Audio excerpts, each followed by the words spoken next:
할렐루야. 네. 네, 오늘도 이렇게 나오신 여러분들을 사랑하고 환영합니다. 오늘도 우리가 마음과 정성을 다해서 우리 주님 앞에 찬양 올려드리겠습니다. 우리 함께 고백할까요? 나는 예배자입니다.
우리 다 함께 사도신경으로 신앙 고백하겠습니다.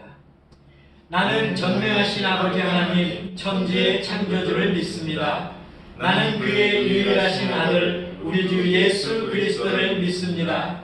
그는 성령으로 잉태되어 동정녀 마리아에게서 나시고 본디오 빌라도에게 고난을 받아 십자가에 못 박혀 죽으시고 장사된 지 사흘 만에 죽은 자 가운데서 다시 살아나셨으며 하늘에 오르시어 전능하신 아버지 하나님 우편에 앉아 계시다가 거기로부터 살아있는 자와 죽은 자를 심판하러 오십니다. 나는 성령을 믿으며 거룩한 공교회와 성도의 교제와 죄를 용서받는 것과 몸의 부활과 영생을 믿습니다. 아멘.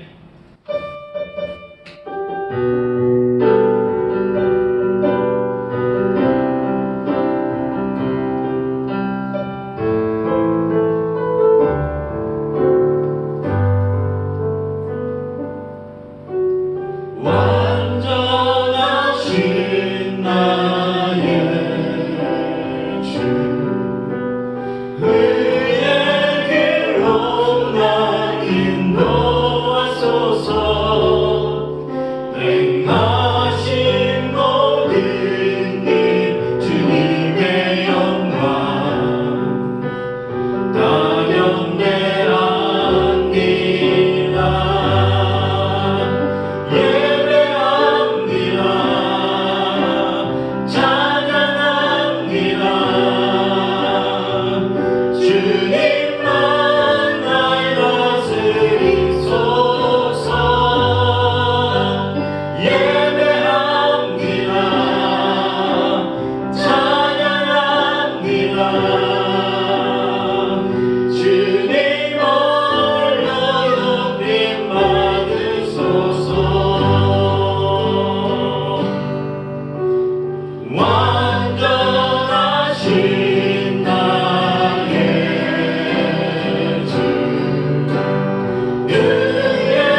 오늘 우리에게 주시는 하나님의 말씀은 신약에 있는 요한복음 15장 1절에서 8절입니다.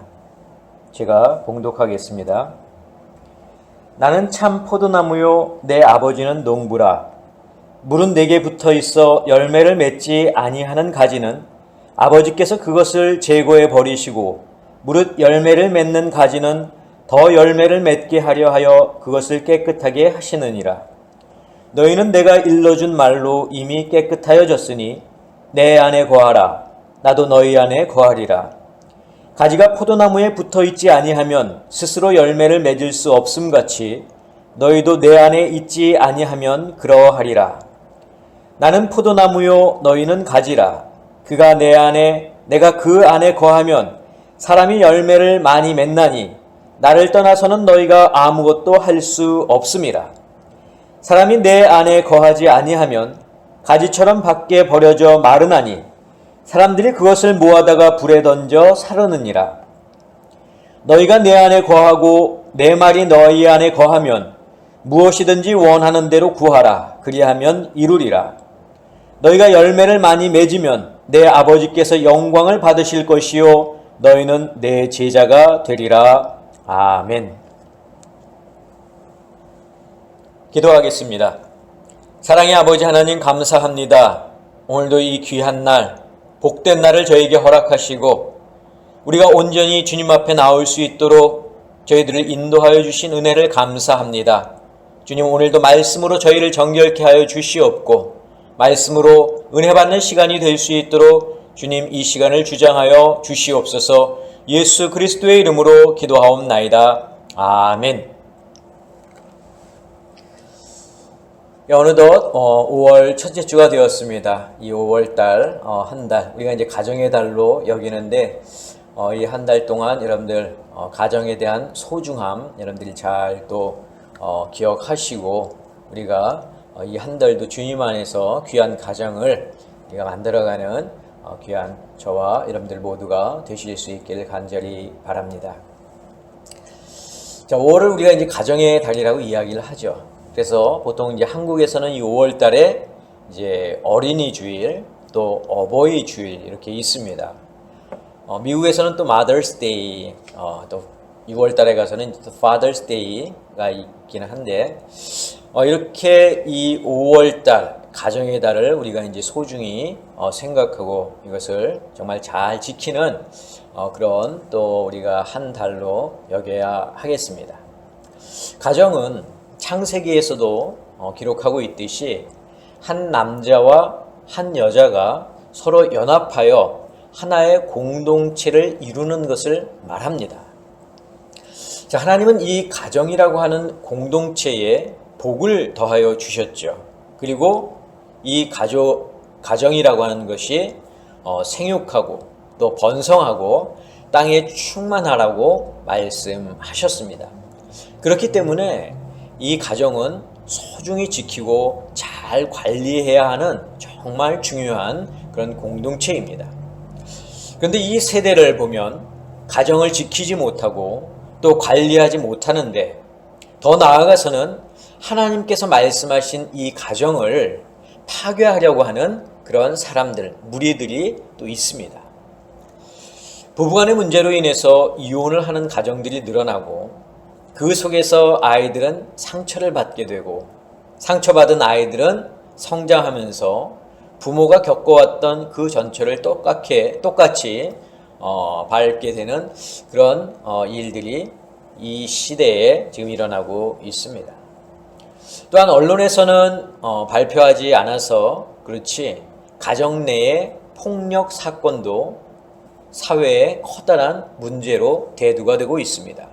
자녀 학대라든지 또 부모 폭행이라든지 또 부부간의 폭행 이런 것들도 이 가정을 제대로 관리하지 못해서 나타나는 일들입니다. 또 이와는 반대로 결혼을 하지 않고 독신으로 사는 세대들도 점차 늘어나고 있습니다. 여러 가지 이유가 있겠지만 이 또한 가정을 제대로 지키지 못하는 것 중에 하나입니다. 뿐만 아니라 동성애자들은 가정의 기준을 한 남자와 한 여자가 아닌 같은 동성끼리의 결혼으로도 가능하다고 주장을 하고 있습니다.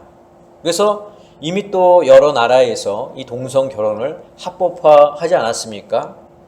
그들은 아빠, 또 엄마, 또 부모라고 하는 단어는 성차별적인 언어이기 때문에 그런 단어를 사용하지 말고 파트너라는 단어를 사용해야 한다, 이렇게 주장하기도 합니다.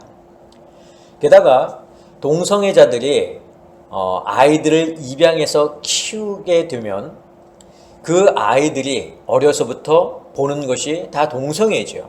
그래서 이 아이들이 동성애, 또 동성 결혼 이런 것을 어려서부터 보아온 것이기 때문에 전혀 문제 삼지 않는다는 거죠. 그것을 극히 자연스러운 일로 여기게 될 것이라는 겁니다. 자, 이런 상황들은 하나님께서 정해 놓으신 가정의 기준을 벗어나는 모습들인데, 바로 믿는 자들이 앞장서서 이런 잘못된 가정의 모습들을 바로 잡아 나가야 될 것입니다. 자, 그러기 위해서는 이런 잘못된 가정의 모습들이 왜 생겨나게 되었는지를 우리가 좀 살펴볼 필요가 있습니다. 저는 그 요인을 오늘 본문 말씀인 요한복음 15장 1절에서 8절 그 속에서 좀 찾으려고 합니다.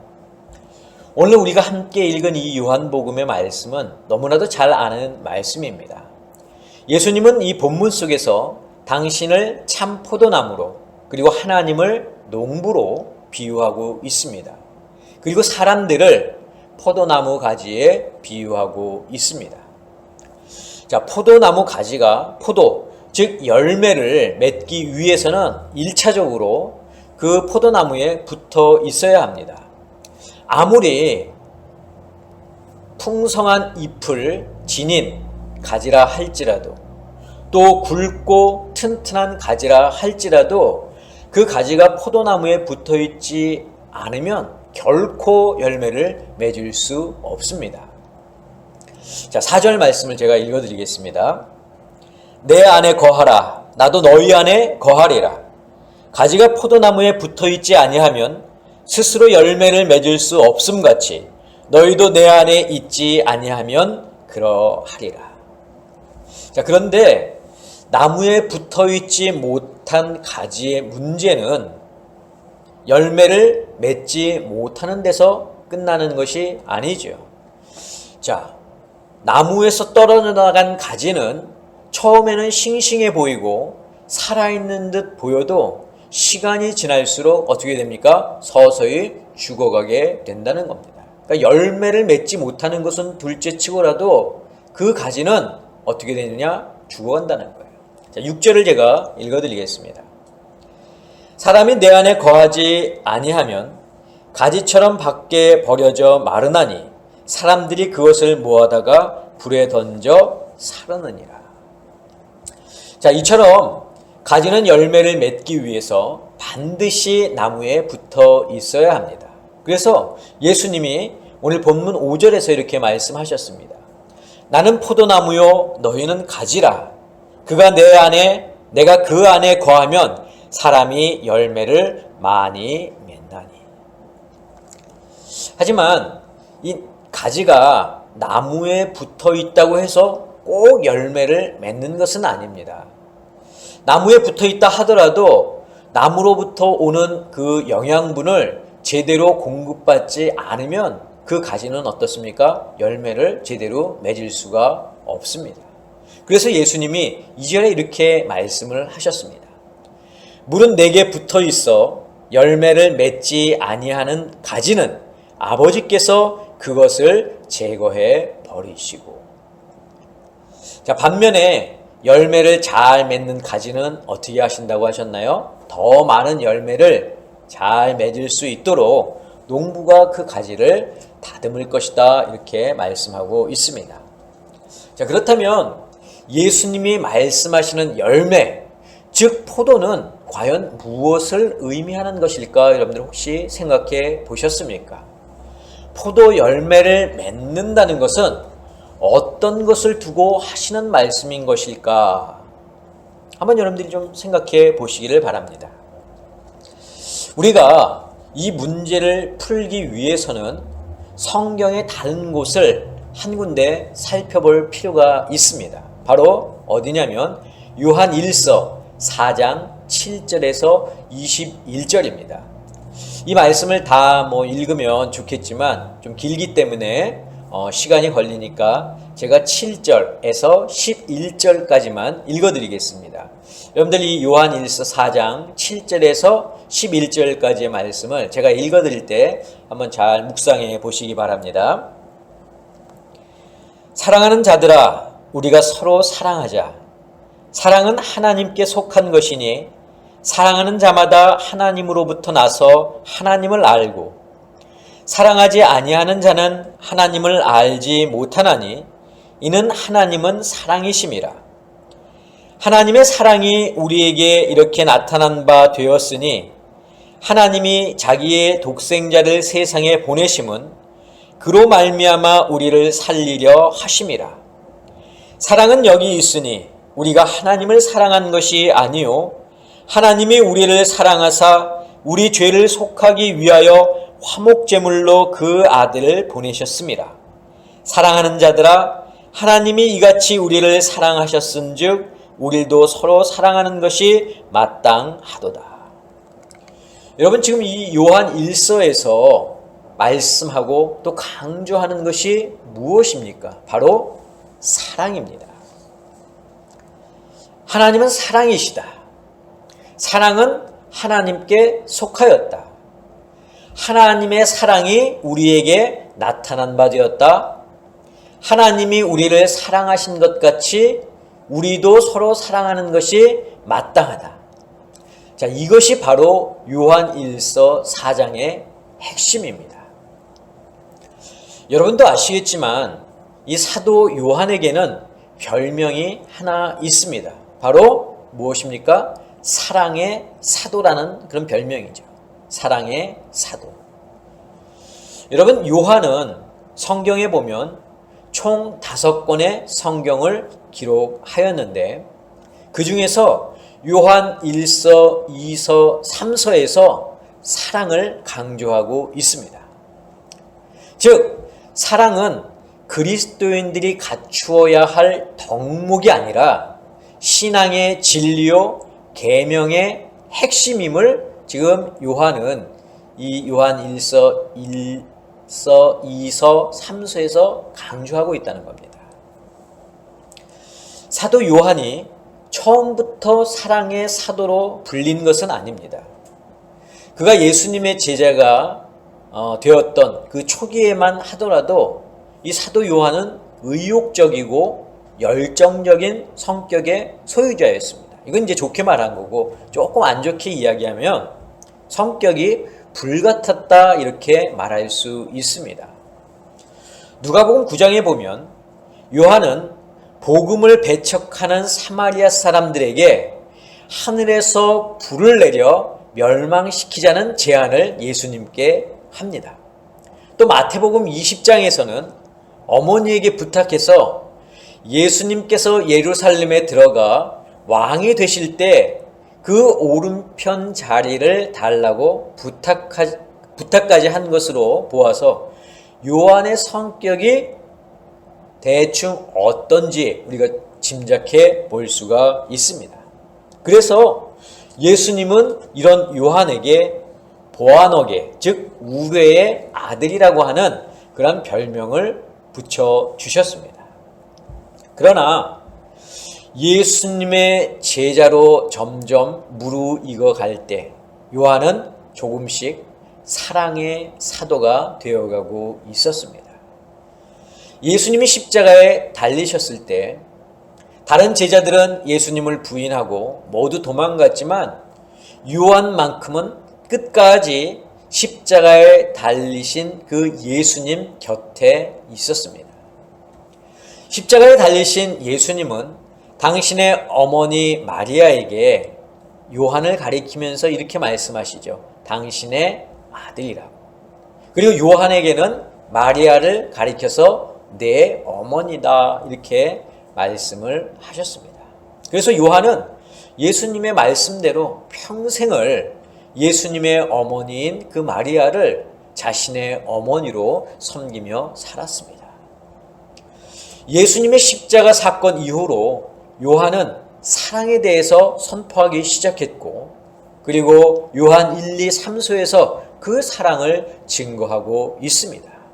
사랑은 말과 혀로만 하는 것이 아니라 몸으로 하는 것임을 강조하고 있습니다.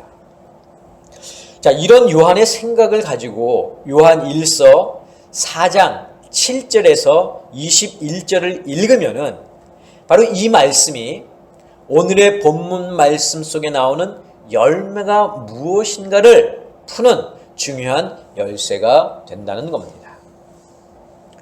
자, 요한 1서 4장 12절을 제가 읽어드리겠습니다. 만일 우리가 서로 사랑하면 하나님이 우리 안에 거하시고, 오늘 본문 말씀하고 비슷한 점이 있죠. 요한 1서 4장 13절입니다. 그의 성령을 우리에게 주심으로 우리가 그 안에 거하고 그가 우리 안에 거하시는 줄을 아느니라. 오늘 본문하고도 연관이 있지 않습니까? 자, 요한 1서 4장 16절입니다. 사랑 안에 거하는 자는 하나님 안에 거하고 하나님도 그 안에 거하시느니라. 여러분, 이 요한 1서 4장의 말씀, 그리고 오늘 본문 우리가 함께 읽은 또 이 요한복음의 말씀, 저자가 누구입니까? 요한이에요. 그러니까 요한은 이 본문을 통해서, 오늘 본문을 통해서, 그리고 요한 1서를 통해서 그 속에서 말하고자 하는 것이 있다는 겁니다. 그게 무엇입니까? 사랑이라는 겁니다. 사도 요한은 예수님께서 말씀하신 포도나무의 열매를 무엇으로 보았느냐? 바로 사랑으로 본 것입니다.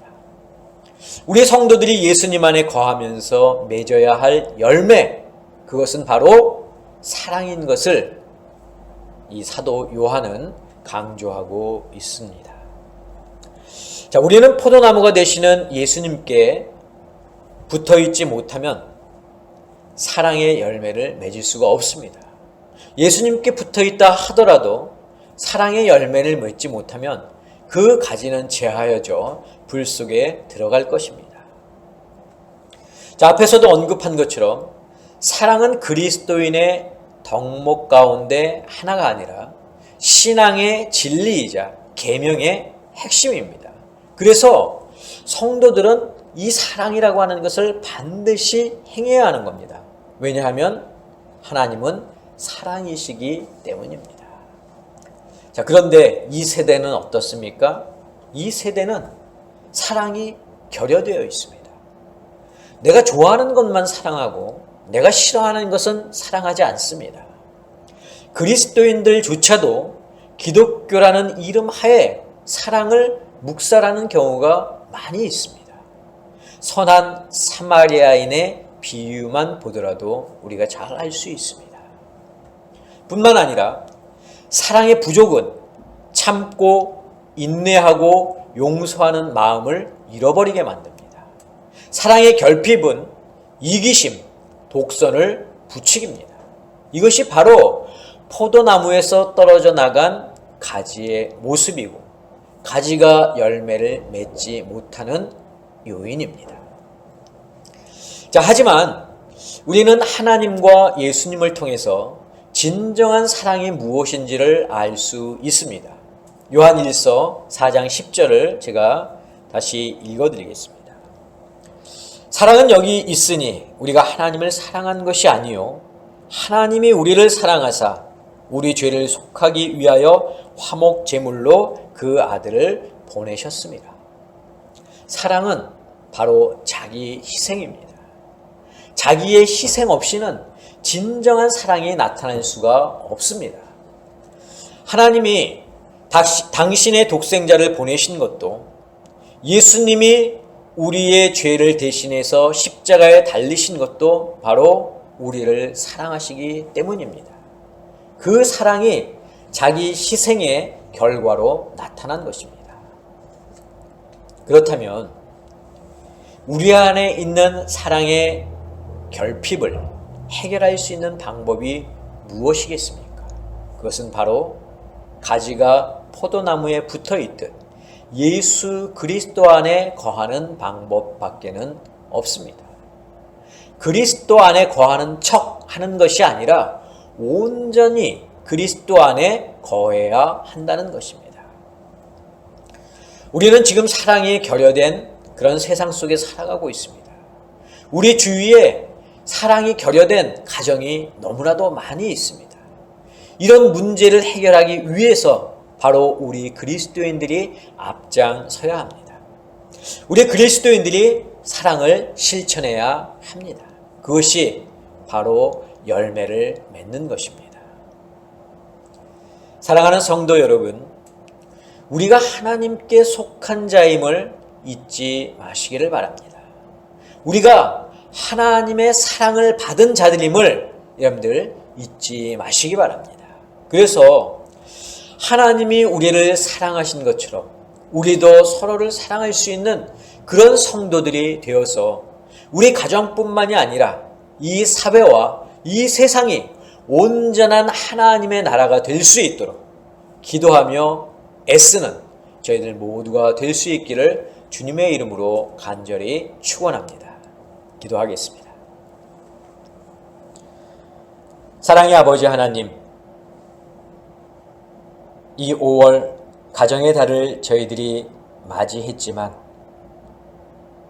실질적으로 우리가 이 세상 속에서 보는 가정 가운데 사랑이 결핍된 그런 가정들이 너무나도 많이 있음을 압니다. 가정뿐만이 아니라 사회도 이 세상도 사랑이 결핍되어 있습니다. 주님, 하나님께서 우리를 사랑하셨듯이 예수님이 우리를 사랑하셨듯이 우리도 그런 사랑을 본받아 서로 사랑할 수 있는 저희들이 될 수 있도록 도와주시고 사랑이 결핍된 이 세상 속에 그 사랑을 회복하기 위해서 앞장서는 저희들 모두가 될 수 있도록 주님 도와주시옵소서. 이제는 우리 주 예수 그리스도의 은혜와 하나님의 극진하신 사랑하심과 성령님의 역사하심, 진정한 사랑을 품고 그 사랑을 이 세상 가운데 널리 알리기를 소원하고 다짐하는 사랑하는 당신의 성도들 머리 위에, 저희들의 가정 위에, 자녀들 위에, 건강 위에, 직장과 사업과 일터 위에 지금부터 영원까지 함께 하옵시기를 간절히 축원하옵나이다. 아멘.